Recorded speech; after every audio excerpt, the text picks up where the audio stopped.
ಬೆಳಗಾವಿ ನಮ್ದೇ ಎಂದು ಕರ್ನಾಟಕ ಮಹಾರಾಷ್ಟ್ರದ ನಡುವೆ ವಿವಾದದ ಬೆಂಕಿ ಹೊತ್ತಿಕೊಂಡಿದ್ದು ಹೇಗೆ?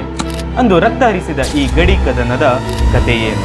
ಇದು ಆರ್ವಿ ಕಾಲೇಜ್ನ ಕನ್ನಡ ಸಂಘ ನಡೆಸುತ್ತಿರುವ 31 ದಿನ 31 ಏಕೀಕರಣ ಕಥೆಗಳು ಸರಣಿಯ ದಿನ 23.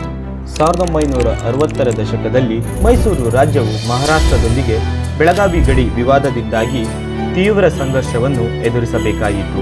1960ರ ಮೇ 1ರಂದು ಮಹಾರಾಷ್ಟ್ರ ರಾಜ್ಯ ರಚನೆಯಾದ ತಕ್ಷಣ ಹೊಸ ಸರ್ಕಾರವು ಬೆಳಗಾವಿ ತನ್ನದೇ ಎಂದು ವಾದಿಸಿ ಅದನ್ನು ವಿಲೀನಗೊಳಿಸಲು ದೆಹಲಿಗೆ ಮನವಿ ಸಲ್ಲಿಸಿತು. ಮೈಸೂರು ರಾಜ್ಯ ಇದನ್ನು ಬಲವಾಗಿ ವಿರೋಧಿಸಿ ಹೀಗೆ ಅಧಿಕೃತವಾಗಿ ಅಂತಾರಾಜ್ಯ ವಿವಾದವು ಪ್ರಾರಂಭವಾಯಿತು. ಎರಡೂ ಕಡೆಗಳಿಂದ ಬಂದ್ಗಳು, ರ್ಯಾಲಿಗಳು ಮತ್ತು ಪ್ರತಿಭಟನೆಗಳು ನಡೆದವು. ಬೆಳಗಾವಿ ಮತ್ತು ಗಡಿ ಗ್ರಾಮಗಳಲ್ಲಿ ಆಗಾಗ ಘರ್ಷಣೆಗಳು, ಗಲಭೆಗಳು, ಕಲ್ಲು ತೂರಾಟಗಳು ಮತ್ತು ಗೋಲಿಬಾರ್ಗಳು ನಡೆದು ಪರಿಸ್ಥಿತಿ ಉಲ್ಬಣಿಸಿತು. ಗಡಿ ಪ್ರದೇಶದ ಕನ್ನಡ ಮತ್ತು ಮರಾಠಿ ಮಾತನಾಡುವ ಜನರಿಗೆ ದೈನಂದಿನ ಜೀವನವು ಬಿಗಡಾಯಿಸಿತು.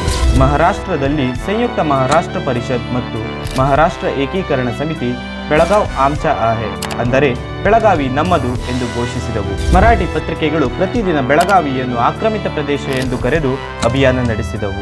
ಕರ್ನಾಟಕದಲ್ಲಿ ಲೇಖಕರು, ವಿದ್ಯಾರ್ಥಿಗಳು ಮತ್ತು ಕಾರ್ಯಕರ್ತರು ಬೆಳಗಾವಿಯನ್ನು ಕರ್ನಾಟಕದ ಸಾಂಸ್ಕೃತಿಕ ಹೃದಯ ಎಂದು ಕರೆದು ಅದರ ರಕ್ಷಣೆಗಾಗಿ ಒಗ್ಗೂಡಿದರು.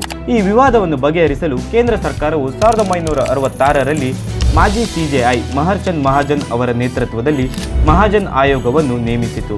ಇದರ ವರದಿಯಾಗಿ 1967ರಲ್ಲಿ ಬೆಳಗಾವಿ ಕರ್ನಾಟಕದಲ್ಲಿಯೇ ಇರಬೇಕು ಎಂದು ಶಿಫಾರಸು ಮಾಡಿತು. ಕರ್ನಾಟಕ ವರದಿಯನ್ನು ಒಪ್ಪಿಕೊಂಡರೆ ಮಹಾರಾಷ್ಟ್ರವು ಅದನ್ನು ತಿರಸ್ಕರಿಸಿತು. ಇದರಿಂದ ವಿವಾದ ಇಂದಿಗೂ ಬಗೆಹರಿಯದೇ ಉಳಿದಿದೆ. 1960ರ ದಶಕದಲ್ಲಿ ಬೆಳಗಾವಿ ವಿವಾದದ ಉತ್ತುಂಗದಲ್ಲಿತ್ತು.